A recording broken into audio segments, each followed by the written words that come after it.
Supreme court ने बुधवार को उन लाखों कर्मचारियों को राहत दी है जिनकी अनुसूचित जाति अनुसूचित जनजाति कोटे के तहत मिली सरकारी नौकरी पर तलवार लटक रही है। ऐसे में सुप्रीम कोर्ट के फैसले ने उन्हें बड़ी राहत दी है। इन लोगों को SC/ST कोटे के तहत केंद्र सरकार और सार्वजनिक क्षेत्र के बैंकों में नौकरी मिली थी, लेकिन कर्नाटक सरकार ने उन समुदायों को SC/ST कैटेगरी से बाहर कर दिया जिनसे ये लोग ताल्लुक रखते हैं। इन कर्मचारियों को इस आधार पर नौकरी से निकले जाने का खतरा था।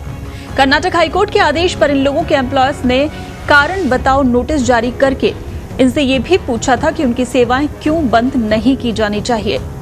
जस्टिस हिमा कोहली और जस्टिस संदीप मेहता की पीठ ने कर्नाटक हाईकोर्ट के इस फैसले को खारिज कर दिया है। कोर्ट ने कहा, हम मानते हैं कि प्रतिवादी बैंकों उपक्रमों द्वारा अपीलकर्ताओं को कारण बताओ नोटिस जारी करने की प्रस्तावित कार्रवाई कायम नहीं रखी जा सकती और इसे रद्द किया जाता है। के निर्मला सहित कोटेगारा अनुसूचित जाति और कुरुबा अनुसूचित जनजाति के कर्मचारियों को उनके बैंकों की तरफ से नोटिस जारी करके जवाब देने को कहा गया था। ये लोग Canara bank, oriental insurance company limited और हिंदुस्तान एरोनॉटिक्स लिमिटेड के कर्मचारी हैं। सार्वजनिक क्षेत्र के उपप्रमुख नियोक्ताओं ने कहा था कि इन कर्मचारियों की जातियां और जनजातियां अब अनुसूचित जातियों और अनुसूचित जनजातियों का हिस्सा नहीं है, इसलिए उन्हें उनकी नौकरियों में बने रहने की अनुमति नहीं दी जा सकती जो उन्होंने आरक्षित श्रेणियों के तहत मिली थी।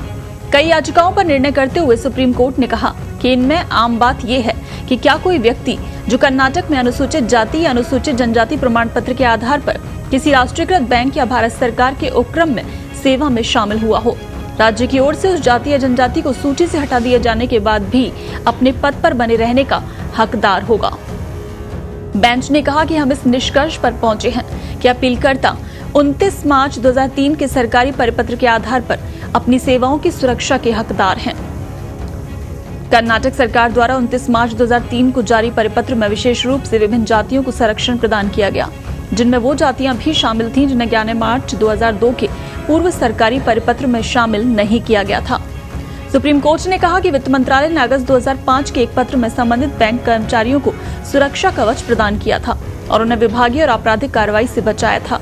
आदेश में उस फैसले का हवाला देते हुए कहा गया कि राज्य सरकार को संविधान के अनुच्छेद 341 और 342 के तहत प्रकाशित अनुसूचित जातियों और जनजातियों की सूची में संशोधन या परिवर्तन करने का कोई अधिकार नहीं है।